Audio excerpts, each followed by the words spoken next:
For most of the last century, gardeners have been taught to think about soil almost entirely in chemical terms: nitrogen, phosphorus, potassium. Adjust the numbers, add the fertilizer, and the plants should respond. What almost never gets mentioned is that soil is also an electrical environment. Every mineral particle, every droplet of water, every microbial colony creates tiny electrical gradients. When those gradients are weak or disconnected, plants survive. When they're strong and flowing, plants grow with a kind of momentum that's hard to miss once you've seen it. The two-metal earth battery works because soil is a natural electrolyte. If you place two different metals into moist soil and connect them with a wire, electrons begin moving from one metal to the other.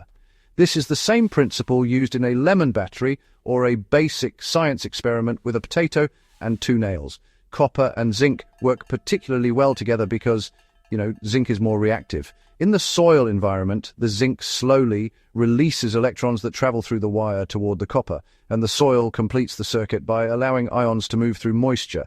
The result is a continuous, extremely small electrical current passing through the soil.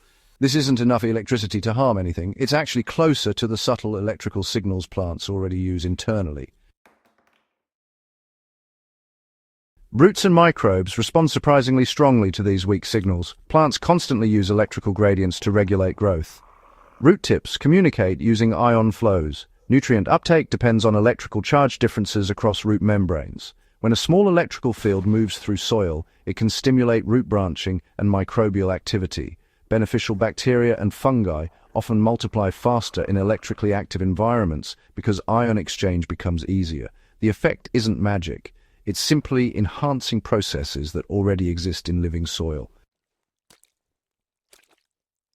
Building the system in a raised bed is simpler than most people expect. The materials are basic. A piece of copper wire or copper pipe works for one electrode.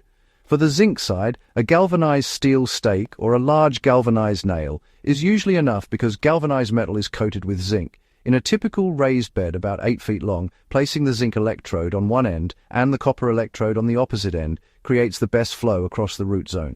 Driving each metal several inches into the soil ensures good contact with moisture.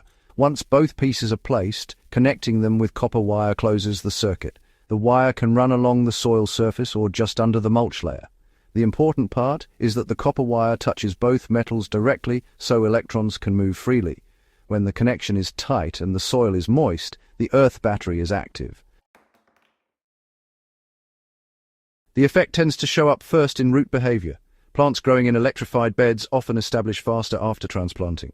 Instead of sitting in that sluggish adjustment phase for a week, many plants begin pushing new growth within just a few days. Tomatoes are particularly easy to observe because their root systems respond quickly to changes in soil activity.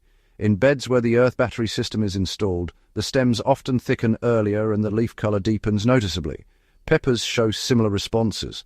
Their growth is usually slow early in the season, but electrical stimulation appears to encourage faster root branching, which helps them access nutrients more efficiently. Healthy soil biology really amplifies the effect.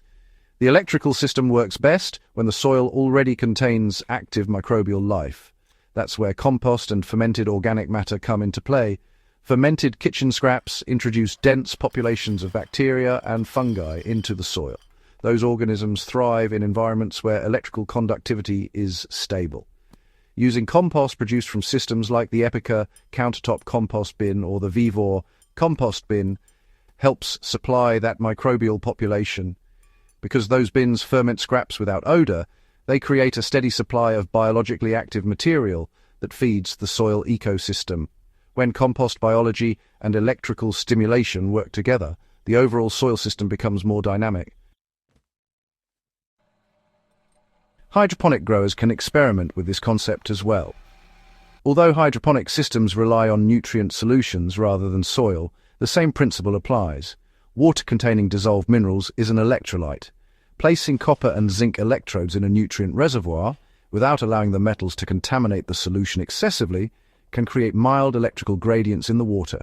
Some growers report improved root density in systems where weak electrical stimulation is present.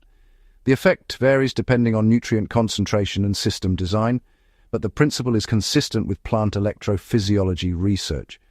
It's important to approach these experiments carefully and monitor plant response rather than assuming bigger currents will produce better results.